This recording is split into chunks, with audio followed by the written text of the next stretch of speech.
Okay, so for my video this week, I chose to do the No Child Left Behind Act. So from 2002 to 2015, the No Child Left Behind Act of 2001, also known as nclb, was in force. The Elementary and Secondary Act, ESEA, was updated as a result. So all K through 12 public schools in the country were subjected to this law. And prior to the nclb, many schools didn't really pay attention to how their disadvantaged kids were doing. So they kind of just like put them in a classroom, was like, well, if they fail, they fail, like they didn't really care.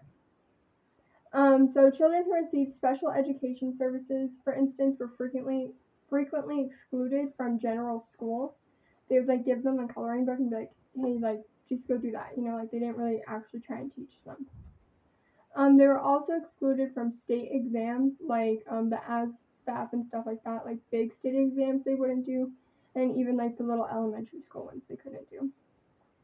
The No Child Left Behind Act gave more educational options for students with the aim of no longer excluding those who didn't fit in. And the No Child Left Behind Act emphasized four important groups.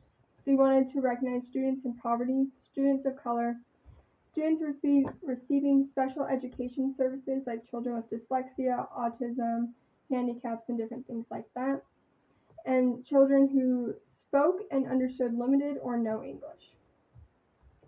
So the No Child Left Behind Act made schools responsible for how students learn and perform. In contrast to the early versions of the ESEA, it accomplished this through earlier yearly assessments. So like they would take an assessment at the beginning of the year, and then take another one at the end of the year to see if they made any progress. They would have to report their schooling. They had goal progresses, and they had sanctions for different schools. So they'd be like, you need to learn this for these 2 weeks, and you need to do this for the next ones. So if schools did not follow these requirements, they would lose government funding. This was very important for Title I schools, which have many low-income students. And if a Title I school didn't meet the AW or AYP, the No Child Left Behind Act allowed the state to change the school's leadership team. So that means they would come in and literally like take everyone out of there and re-put in new people that they thought would be better. Or they would even just close the school. If a school repeatedly failed to meet the AYP, parents had the option to move their kids to another school, and the penalties like this only applied to A1 schools, or Title I schools, sorry. In addition to accountability, the nclb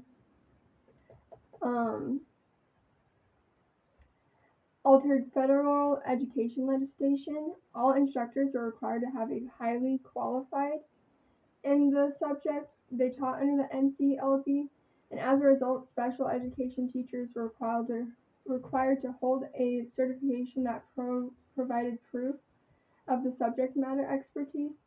So kids with dyslexia learn different than the other kids, so they had to show that they knew how to teach kids with dyslexia or kids with other mental disabilities and different things like that.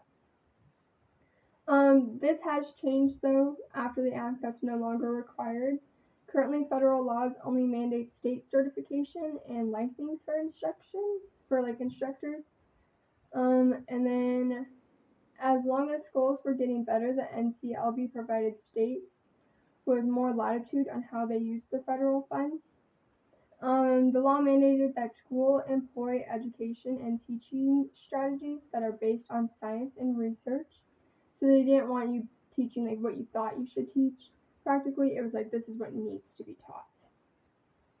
Last but not least, students with IEPs frequently received adjustments to aid in their academic success,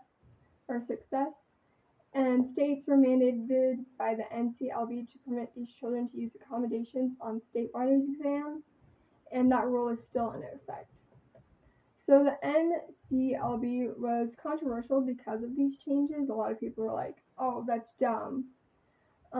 But they also made schools concentrate on the underprivileged students. While the nclb is no longer a requirement, every student succeeds ACT, which aimed addressed some of the nclb's critiques, replaced it in 2015. So that was like the No Child Left Behind Act, just less strict.